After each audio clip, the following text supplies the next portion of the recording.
Welcome to the Rational Egoist. I'm your host, Michael Liebowitz. And anybody who knows my story knows that I've had to overcome an abundance of bad habits. In fact, a complete network of them that dominated my mind and my thinking after a lifetime of building them up.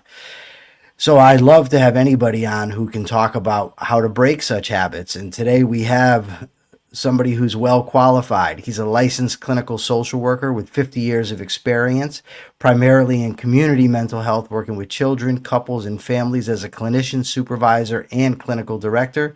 He is also the author of 13 books in the areas of anxiety, family and couples therapy, brief therapy, clinical supervision, as well as over 300 magazine and journal articles.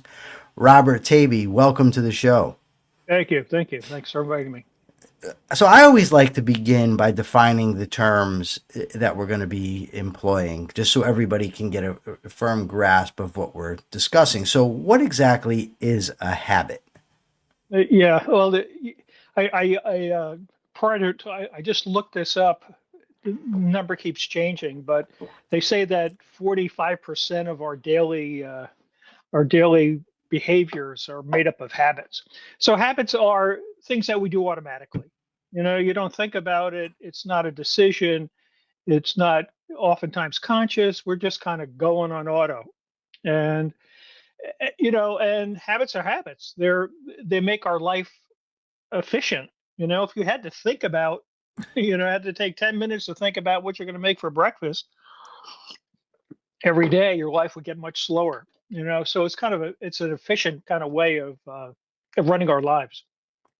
And so it's that automatic pilot. How are habits similar to addictions?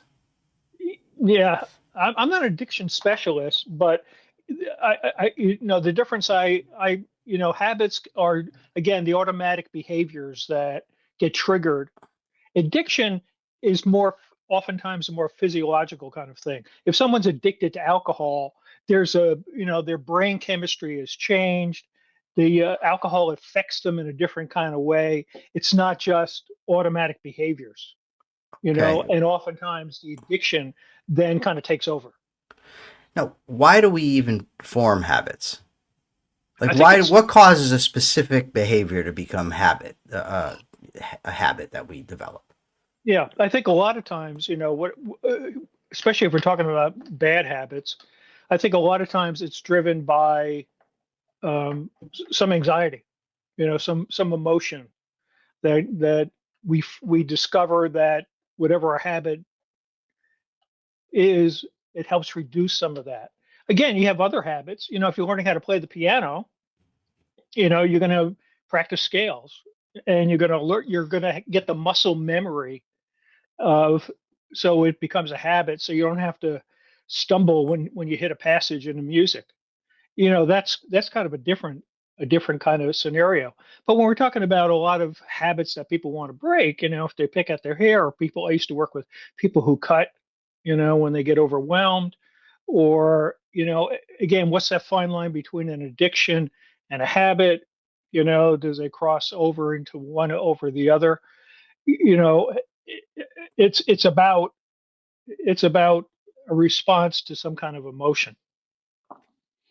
My personal bad habits, and I think a lot of people maybe fail to understand this when they see somebody engaging in destructive behaviors. It's easy to say, oh my God, that's so stupid. Why would anybody Right. do that?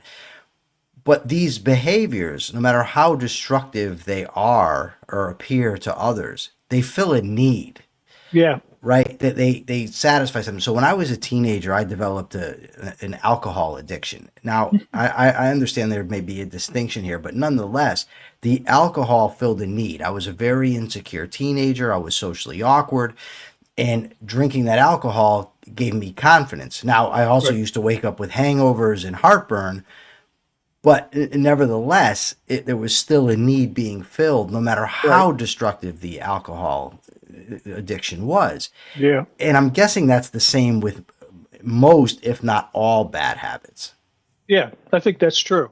I can identify what you're saying. My mother died. I'm an only child, and my mother died when I was 12. And by the time I was 14, I was pretty alcoholic.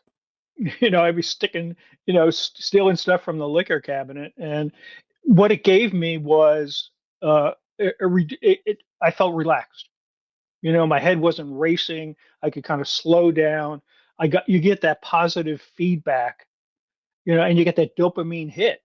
It's all about your brain. Your brain kind of gets wired, and a lot of pleasure centers are in your midbrain, and you get the dopamine, and you take the first sip of the alcohol, or you turn on porn, or you scratch your head and pick at something. You get immediate relief in some kind of way, and again, it's automatic. And so the You, key, to breaking the habit is not going on autopilot. You got to slow it down. Like a lot of behaviors, the key is like slowing it down. So you're not just going on reflex. Now, there's certain things like if I start to get stressed out, for instance, my daily life, whatever, I get overwhelmed with work or arguments with my girlfriend, whatever, and I might seek out, for instance, food. Like that's something that it comforts me. Everybody's familiar, I Absolutely. think, with the term comfort food. Sure. Now, that is an example of triggers, but what Yeah. is a trigger, and why do we need to be on the lookout for them if we're going to alter the bad habits that we wish to Sure. alter? Sure. Yeah. Yeah. Again, because it's your brain going on autopilot. The triggers are very subtle, and usually they are subtle things that activate the circuit in your brain. So the example I used in my article, if you're used to having a beer after work, as soon as you hit the front door and you see the refrigerator, it's going to be calling your name. It's right there. Or even just the emotional, if you had a hard day, you're driving home from work and already you're kind of thinking about the beer and how much you deserve it and what it's going to taste like. And again, it's really subtle. And the cues, I remember writing an article a long time ago. One of the most dangerous places in the world is your house because there's so many Yeah. triggers. There's a refrigerator, there's a liquor cabinet, there's a TV, there's the Baca lounge or whatever. It's powerful. So you hit the front door, and again, your brain goes offline. You're using about 30% of your brain, and you got to work it. I know somebody that used to say to me, "I'm just used to smoking pot after work every day." So and it was put forth to me as if it were an argument that because I'm used to doing this, I need to do it. And my response was, that's what makes it a problem, is Yeah, that you have an automatic set of behaviors. You're saying it's this time I need marijuana. yeah, yeah. That's why it's a problem. It's not necessarily the marijuana on its own, but the psychological impulse or compulsion that you have to say, I need this at this time because I've Right. always done it at this time. That's the problem. Am I, in your view, is that an accurate way to view Yeah, habits? yeah, and I think for other people, the story is a little bit more complicated. Like I deserve it. If I've had the hard day, I deserve to kind of chill out. Why not? And you get this backstory that kind of drives a lot of the behaviors. You rationalize it. But again, if you were to dissect it, it's probably about 20% of your brain is working in there, and the rest of it's just going on autopilot. So it's about how do you break it down so you're not quite so robotic. A big problem with habits is that they satisfy an immediate need, right? The benefit is immediate, the consequences come after. So if I want to have a drink, Yeah. it immediately calms my nerves, makes me feel better, makes me feel more confident, relaxed. The consequences in terms of liver damage, maybe kidney damage, wet brain, conflicts in my life, that comes later. Right. So it seems like if we're going to alter these bad habits, we need to not only stop to think about them, but think about the long term ramifications of these behaviors. I agree with that. That's a hard sell. You know, I've talked to teenagers who smoke a lot of pot or just smoke, tobacco, and they go, I don't care. They're 17 or something. They go, yeah, I don't care if it takes 10 years off my life. What the heck? It's that uncontrolled out there future that it's hard to wrap your head around, or you can push it off until the doctor says you got liver damage, and then you kind of get a wake up call. But I think what you're saying is absolutely true, but I think it's a really hard sell because, again, you get that immediate dopamine hit. It's really, really powerful. You feel it right away, and nothing's going to, the facts of the damage can't compete.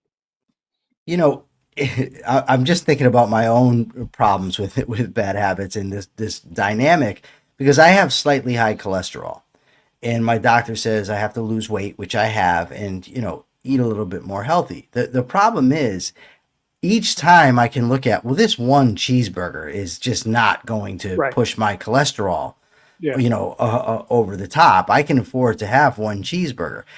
The problem is each time it's one cheeseburger, and I'm never Right. viewing it as the cumulative effect of a Right. hundred cheeseburgers or whatever else I'm eating. Absolutely. Is that an effective way when we're trying to change habits to really think about the cumulative effect rather than just the isolated incident? Sure. Sure. And well, yeah, I think the first step, again, we're talking about habits are habits. They're the automatic stuff. You have to decide if it's a bad habit. You have to decide, okay, what's the impact on my life? Is it bothering me? Does it make me, does it make my life more complicated?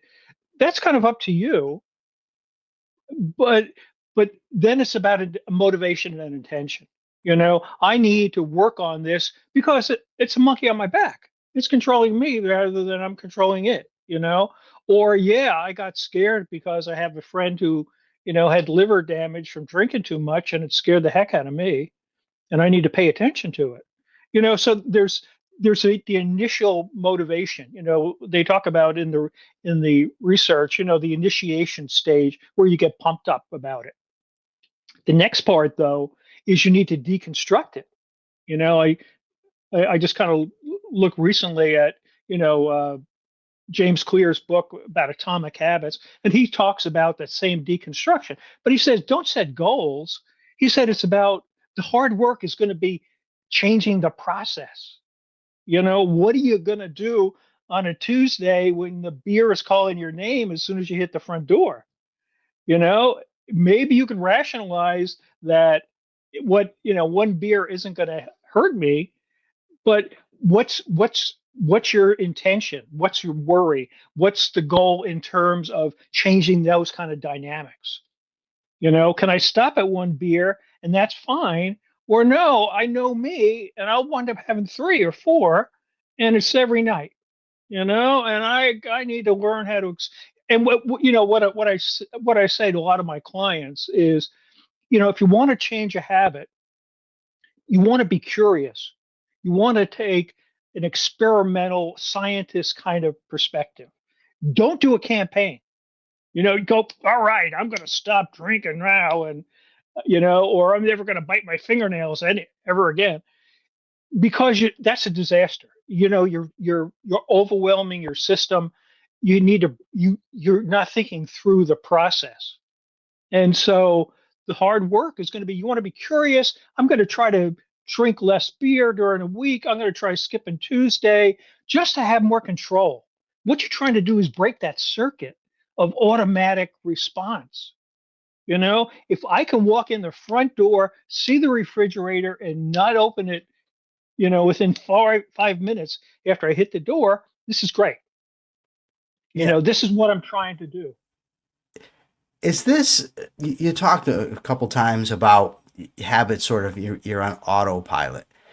And I'm reminded of the secondary primary process distinction when it comes to thinking, where it's primary processing is just sort of automatic. We just take in the information almost as if by osmosis. and carry on with our lives, whereas secondary processing means you actually have to stop, analyze the information, and process it. And it seems like with the habits, it's almost like we have to go from automatic to manual, like get in Yeah, there and manually shift the gears. absolutely. Absolutely. Yeah, and that's, and that's, and that's what I said in my article. It's not about stopping. We talk about habits, sort of this image of you white knuckle it. You do a blink contest with the refrigerator, and you try not to open the refrigerator door. It's not about that. It's about substituting something else. You want to consciously try to break up the behavioral pattern. You want to be aware of the triggers so they trigger you less. You want to be aware of your emotional state, like you had a rough Tuesday, that's going to feed your brain telling you deserve the beer or the pot or whatever. And you need to have a plan at 3 o'clock what you're going to do instead. Because as soon as you hit the front door, and if you haven't thought about it, your brain takes over. The autopilot, it's going to be really, really powerful. You're going to rationalize how the one cheeseburger isn't going to kill me, and but it's all over. So you're trying to change a block of behaviors. You need to substitute something else. It's about being intentional. When you look at the research, because a lot of it is that dopamine craving kind of hit. When they've done research on that, what I've always heard is the cravings usually last about a half hour. If you can get through, it kind of peaks up and whatever, it'll come down. But if you can get through the half hour, your success is multiplied. What's important though is to have something to do during that half hour, because that's where you're going to get driven. That's where you want to be able to make the mocktail instead of have the beer. That's where you're going to you're going to bypass. You're not going to go into your office because the computer's going to call your name, and resist going on the website. That you don't want to keep watching. How do you need to be intentional, and that's a struggle, because I read some article, some British psychology journal. They were saying, we talk about 21 days to break a habit. They said that's not true. It takes No. about 10 weeks. The 21-day timeline was based on studies of people who had plastic surgery, and it took them 21 days to get used to the way they look now. And it wasn't about habits. It was just about assimilating new information. They said with habits, it takes 10 weeks, and it's kind of like people going to the gym in January. They're good for 2 weeks and they'll show up, and then it gets old, and then it gets tired, and then it's snowing, and then they kind of drop out. And how do you get, when you get to that middle stage, how do you keep moving? And this is where you want to have support. This is where you want to have somebody to check in with. This is why AA's got sponsors.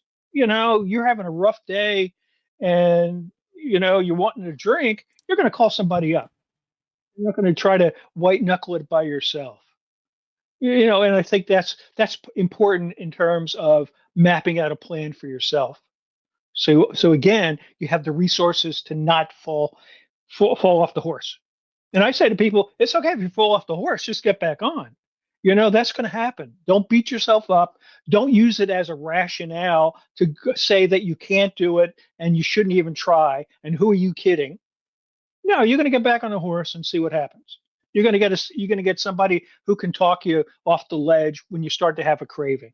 You're going to have substitute behaviors to kind of fill in that half-hour gap, and you're going to know what it is at 3 o'clock and not wait till 6 o'clock. If you can do it and be patient and not have unrealistic kind of goals and slow it down, you can do it. Now, how important is it when we are coming up with substitute behaviors that these behaviors fill the same need that the habit fills. Yeah. You know what I always thought, and I say to my clients, it's never going to be as good as whatever the substitute is. You do the mocktail or you do something else, it's never going to have the same dopamine hit. So you want to know that. Even I do cognitive behavioral therapy. And I tell people, okay, one of the things you can do if you're upset is change your thinking, but that's not going to take the edge off. It'll maybe take the edge off a little bit. You may feel a little bit less anxious because you tell yourself a different story, but what it does is it allows you to act differently. I'm pretty behavioral. If you can change because that's the one thing you can kind of control is what you do. So if you change what you do, bypass the refrigerator, don't go in your office where the computer is, someplace like that, have some support to do that. Again, you're kind of breaking the cycle. You talk about rewiring the brain. Yeah. And I've read a few books on like change your brain, change your life, that sort of thing. But Mm-hmm. the way that I've thought about it when changing my behavior from a drug addicted, gambling addicted criminal into a responsible person is that I had in my brain like this web of just interlocking connections, each reinforcing the other. Yeah. So it wasn't enough to just sort of, unplug one thing. I had to Right. undo the entire structure. And Yeah. a good friend of mine used to talk about killing the nest. He Oh, said rather than just addressing one thing at a time. So yeah. I want you to kind of tie two things together here. Okay. One is the rewiring of the brain, and the other is the importance of identifying the underlying issues. Right. Yeah. Thank you for saying that. So, right, the rewiring of the brain is you cannot you can't shut down your neurological circuit in your brain. If you have, dopamine circuit or for the beer or something like that, you can't shut it down. What you need to do is create new ones. This is where you have to do the work. This is where you got to hold steady. This is where it takes some time. It's going to take you the weeks or months to kind of get those new circuits. Again, think about learning how to play the piano. You're creating new circuits so you have the muscle memory to play the scale. So that's all part of the picture. And again, I think the most powerful way of doing it is by changing your behavior. You create the new circuits, you get positive feedback. This is where you kind of pat yourself on the back for bypassing the refrigerator or bypassing the computer. You kind of go, good job, high five with yourself, just to kind of feel like you have some momentum. The other part you're talking about, though, is uh, uh, say that again. Identifying the root problems. Yeah, thank you. Part of my psychology is whatever you see as a problem, or whatever. Oftentimes, because I do a lot of work with couples and families, whatever you see as a problem in someone else is often their bad solution to another problem. You're always looking for the problem under the problem. Somebody who snorts, heroin or smokes pot every day or is doing porn, it's a solution to something else. They're struggling with depression or they're struggling with, some mental health issue or some kind of way. And it works, but you want to tap in to what's underneath it. So it's a two-part prong. So when I see people, for example, who are struggling they have a food disorder, oftentimes, again, this is a little bit stereotypical, but a lot of times folks who have eating disorders tend to be nice people. They struggle with confrontation.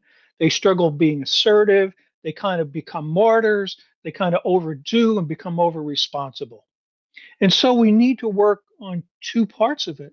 Part A is how do we break the behavioral patterns so they're not running to the refrigerator, as soon as they hit the door at 6 o'clock. They need to have some other replacement behaviors, but they also need to work on the other parts of their lives. How do they learn to speak up? How do they learn to they have to step outside their comfort zone, and a lot of this is based on childhood wounds and fears and stuff like that, where they've learned it's better to shut up and not say anything or go along with. And what I say to my clients a lot is everybody's got one or two things that you can't do. It's not 30. Everybody's got an Achilles heel that you struggle with.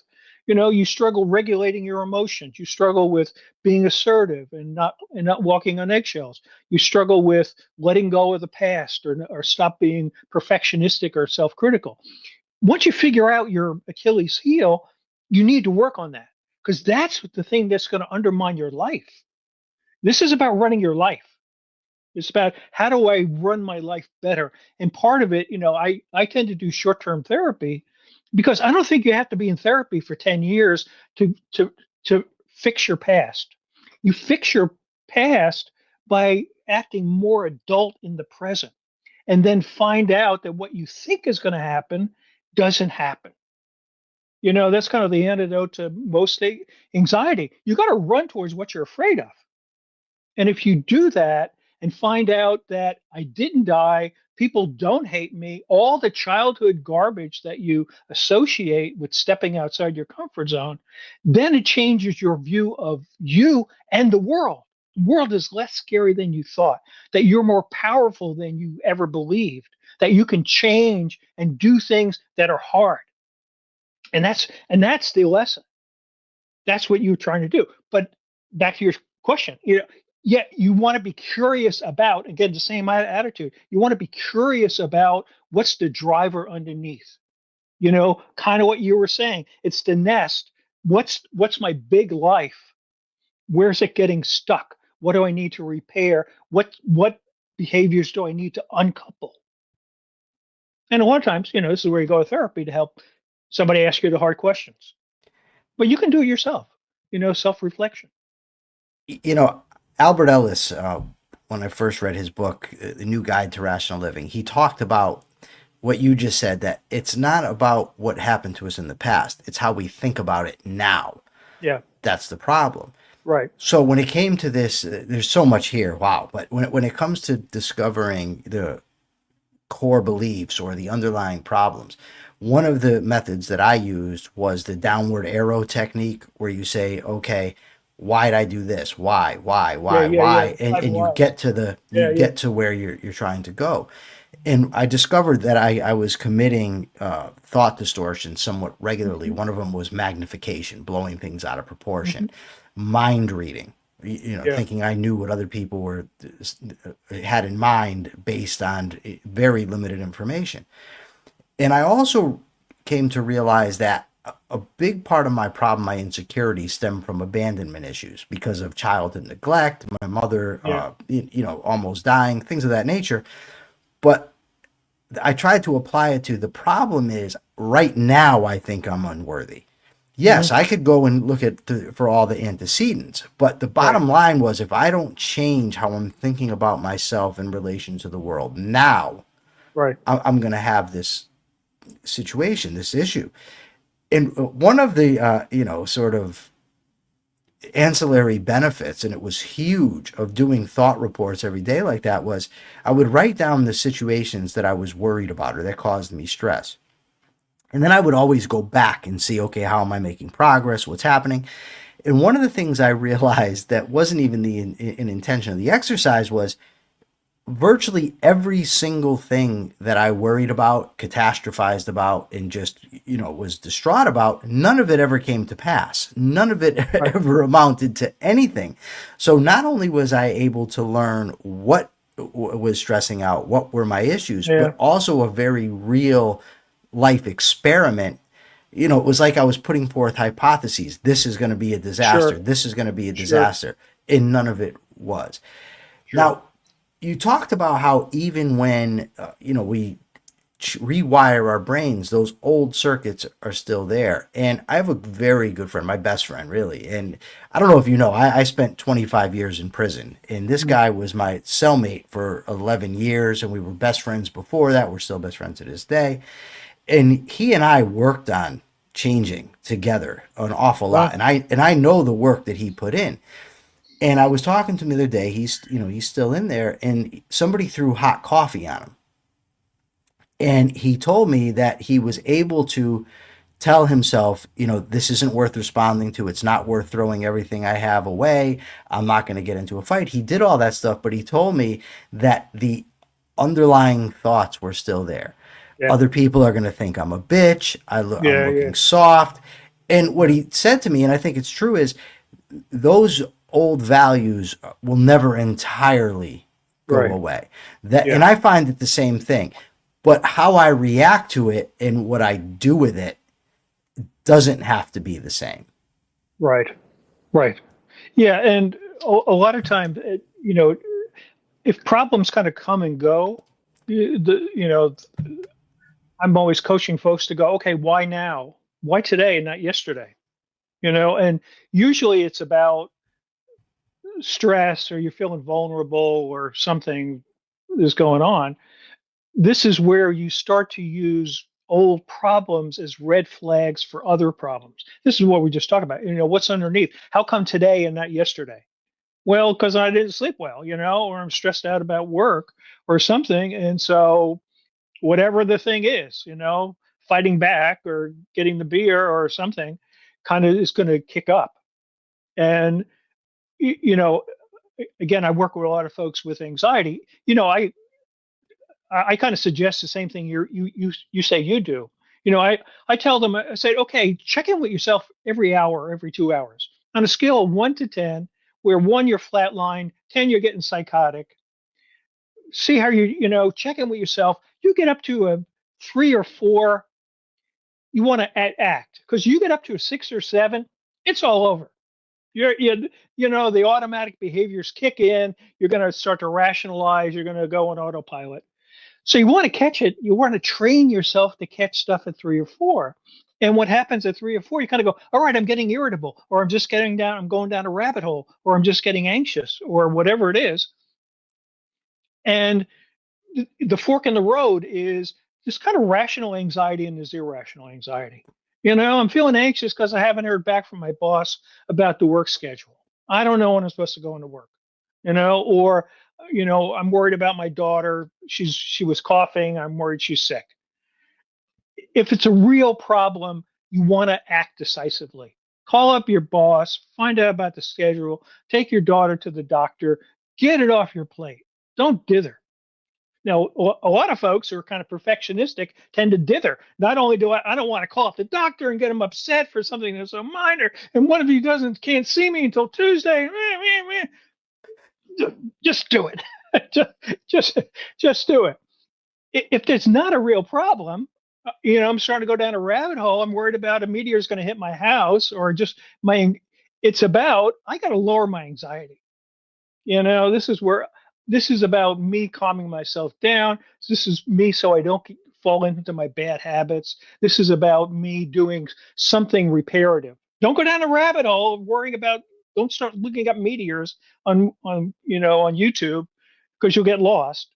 But, separate out what's the real problem, what's not, what can I control, what can't I control, let me take action in some kind of way to either reduce my anxiety or solve a problem. Yeah, I remember learning there's some guys came up with a system about anxiety. They say basically you have 3 ways to cope with anxiety. You can either approach it, you could avoid it, or you could bind it. People who approach anxiety tend to be creative people. They feel anxious, but they somehow have learned that being anxious is part of either solving a problem or learning something new. So I remember seeing that movie about Steve Jobs. If you ever saw that movie with Michael Fassbender, he plays Steve Jobs.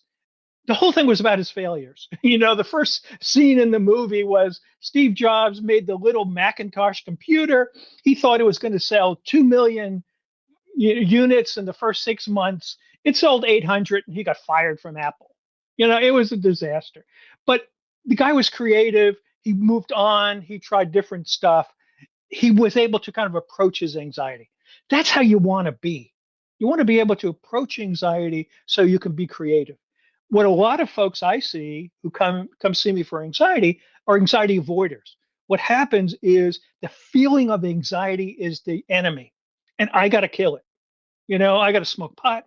I got to drink a quart of Jack Daniels. I need to do something to kill the feeling. So rather than the feeling being part of solving a problem or being creative, they associate it with all kinds of terrible stuff. And so they avoid it. They don't pay their bill. They try to drown it in Jack Daniels and do something else. They need to help. What can't they do? They need to learn how to approach anxiety.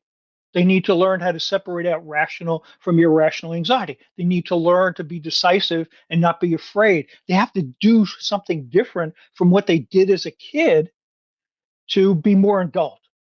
And generally, my psychology is you got to do the opposite of what you tend to do. If you tend to withdraw, you got to step up. If you tend to get angry, you got to learn how to calm down. If you tend to walk on eggshells and try to make people happy, you got to learn to speak up and stop being a martyr. That's it. Figure out where do you get stuck. If you fix that, you're still going to have problems, but you're going to run your life better. And that makes it pretty simple. This is the only thing we got to work on. We don't have to get you to do 25,000 different new behaviors. We just got to help you to break out around your obstacles. You talk about the importance of having a coach. Now, yes. Like I said, I didn't exactly have a coach. I had a friend, and he and I sort of served as each other's coach. And I don't think I could have ever made the kind of changes that I've made without having somebody. Because like you said, there's the tendency to rationalize bad behavior. Sometimes we just don't see a bad behavior or destructive behavior. And to have somebody that I trusted unequivocally tell me things that I needed to hear, even if I didn't want to hear them, it was vital. So how do I put this? How important is it to have a coach, but also the right coach? Yeah, I think it's important. Well, I don't, you're using the word coach. I think in terms of support, what kind of supports do you need to be able to move forward? Support is better. You're right. Yeah. And so, coach sounds a little bit one up or one down, but you need what kind of support, and you have to decide what it is. Again, I work with a lot of couples and families, and one of the most common things I hear is, they're complaining about their person's kind of micromanaging them, or they're always critical. And what the conversation always needs to turn into, I say, okay, how can your partner tell you something that bothers them without you feeling criticized, without feeling micromanaged? You have to be the one to decide that. You have to say, how can they support me and be able to speak up besides duct taping their mouth shut, like never saying something? You have to define that. Same thing is true with support. What kind of support do you need? I need somebody for accountability. I need to be able to talk to Dave on Wednesday morning and let him know how I did during the week. I've seen, I have a couple clients now who struggle with productivity and in their jobs and whatever, and they have friends they call up literally on a Thursday morning. I've got to go, yeah, I got my to-do list done, and it helps them. That's the kind of support they want. Other people, it's about, I need you to talk me off the ledge. When I'm starting to feel cranked up, when I'm feeling like I'm going to be destructive in some kind of way, I need that kind of support.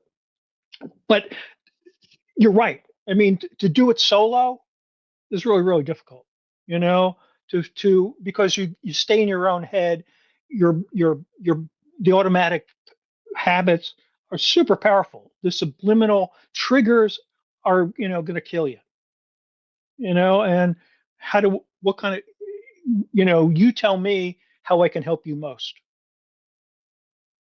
I'm going to ask you for some personal advice because one of my habits is this, and what you said about criticizing and micromanaging.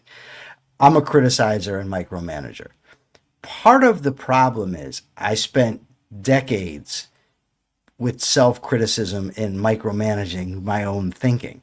Yeah. So I tend to externalize that Sure. with other people. And I know for me, if I'm doing something destructive, I want to know. So I tend to tell the people I care about when I feel they're doing something self-destructive. The problem is not everybody wants to hear that right in the moment. Right. So it ends up becoming a conflict, especially when, I mean, I have my own control issues. I've done a lot toward, getting rid of them, dissipating them. But like you said, those old circuits are still there. What are some things that I can do to break that habit where I can tell people things that I think are good for them, but I'm not being so hypercritical and controlling? Okay. Well, I mean, the starting point is who's got the problem. I mean, the instinct you have to give advice and stepping in is, kind of your brain wiring and kind of what you do, and you rationalize it as, being helpful. You know, my rule of thumb is you don't give advice unless somebody asks you for advice, or you get permission to give them advice. Do you want to know what I'm thinking? Here's how I see it. And they go, yeah, or no, I just need you to shut up and listen to me, or let me vent, or whatever it is. So again, you know, being clear about what's the motivation. And I'm giving you a hard time, but I'm saying the motivation is you. You're just kind of going on autopilot. I think I'm being helpful, but it may not be. And we don't have to cross the boundary. We need to define, are they interested in advice? And you ask them, or you circle back and bite your tongue and not say anything right there, and wait till it's a big pattern. I'm getting worried about you. You own your own stuff.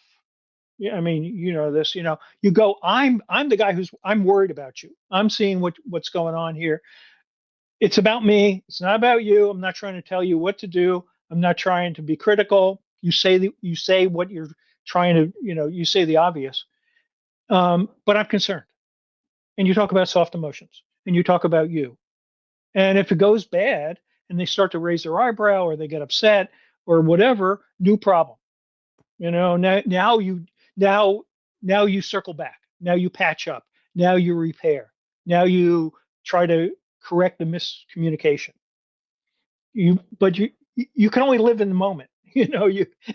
A lot of folks, get into trouble, and it's understandable. If you tend to be anxious, not only do I got to figure out what I want to say, I got to figure out how they're going to react, and then what do they do if they say that, and then what am I going to do? And before they can open their mouth, they have this huge logarithm of 18,000 steps that have to be figured out. And I'm going, no, you don't do that. Figure out what you want to say. Go ahead and say it. See what happens next. It doesn't mean you shouldn't have said it. It means there's a miscommunication. Patch it up. Backtrack if you need to. Help them understand what's going on and move forward. But you kind of move in little chapters. It's kind of like a train in little chapters rather than having the big, wide algorithm stuff. Don't do that. Okay, this has been a great discussion. I think it's a good place to wrap up. Thank you Yeah. so much. Where can people find you? Where can they find your work? I have a blog on Psychology Today. It's called Fixing Families. You just punch in my name. I have like 500 articles. I've been doing it for a long time. I also have a website, bobtaibbi.com. Awesome. Again, thank you so much. It's been a great discussion. Thank you. For now, this is the Rational Egoist signing out. I'm Michael Leibowitz. Till next time.